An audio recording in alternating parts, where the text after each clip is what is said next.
Et nous sommes ici en compagnie de Frédérique Bedos. Vous êtes journaliste, réalisatrice.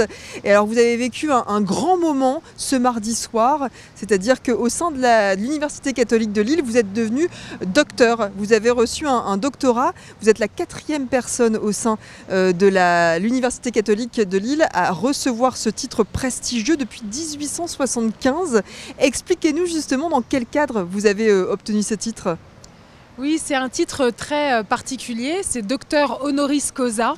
Et donc effectivement, alors que je n'ai pas passé un doctorat de façon classique, eh bien, on me délivre effectivement un vrai titre de docteur.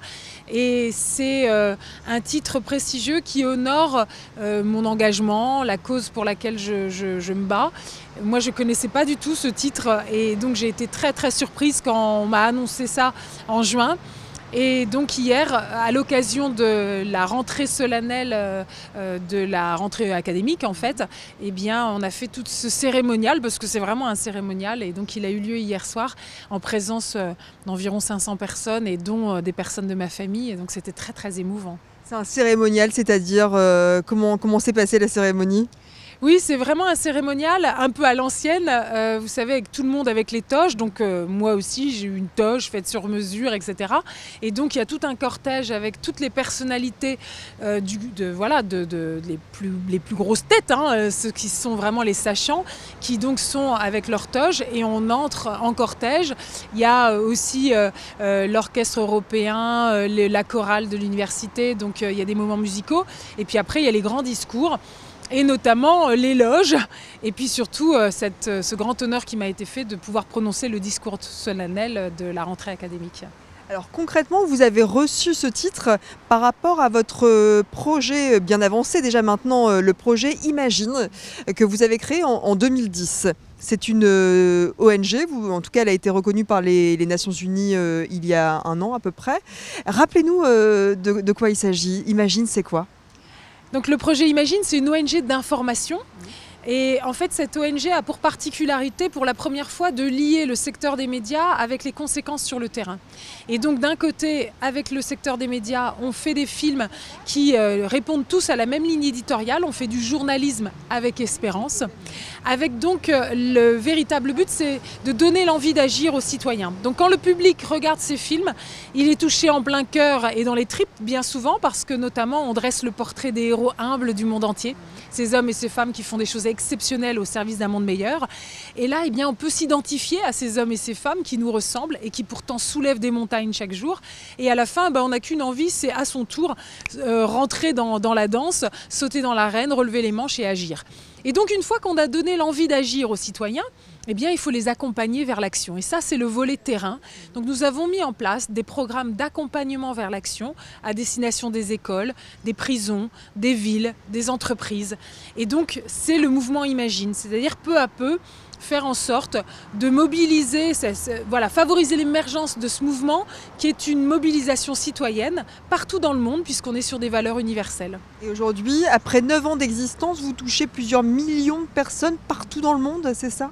Tout à fait. Effectivement, nos films sont distribués un peu partout dans les chaînes de télé du monde entier. On a un film emblématique qui s'intitule Des femmes et des hommes, qui est un grand documentaire qui traite de l'égalité homme-femme, par exemple. Il a été vu par 50 millions de personnes. Il est traduit en 11 langues différentes. Il a reçu plusieurs prix, une belle reconnaissance institutionnelle aussi par les Nations Unies, Genève, New York, l'UNESCO, Matignon, etc.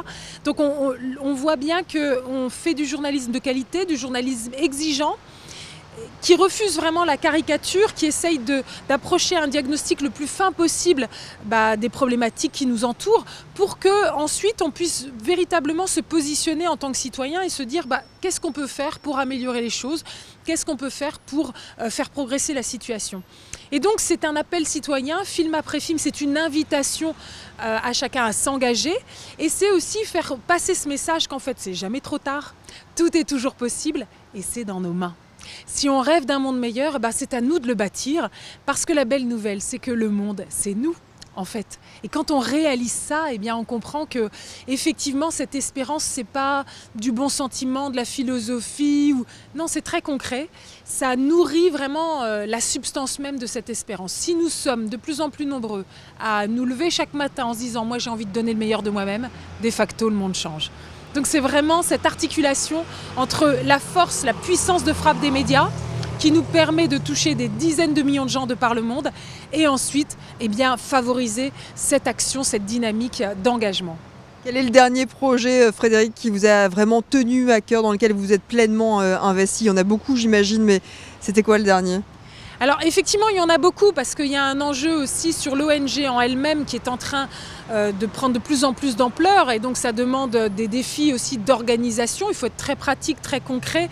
On reçoit des dons, on ne vit que par les dons, et d'ailleurs vous êtes les bienvenus si vous avez envie de nous soutenir. Et donc nous devons être garants de la bonne utilisation de tout cela. Et donc au fur et à mesure que ça grossit, il faut aussi travailler la gouvernance, travailler la structuration professionnalisée. Donc aujourd'hui on est une structure tripartite. Le dernier film qui s'apprête à sortir au cinéma, c'est le film sur Jean Vanier, le fondateur de l'Arche, qui est véritablement le Mère Teresa d'aujourd'hui. Donc ça s'appelle Jean Vanier, le sacrement de la tendresse. Et on va avoir besoin de l'aide de tout le monde pour buzzer à partir du moment où on va sortir ce film dans les cinémas un peu partout en France.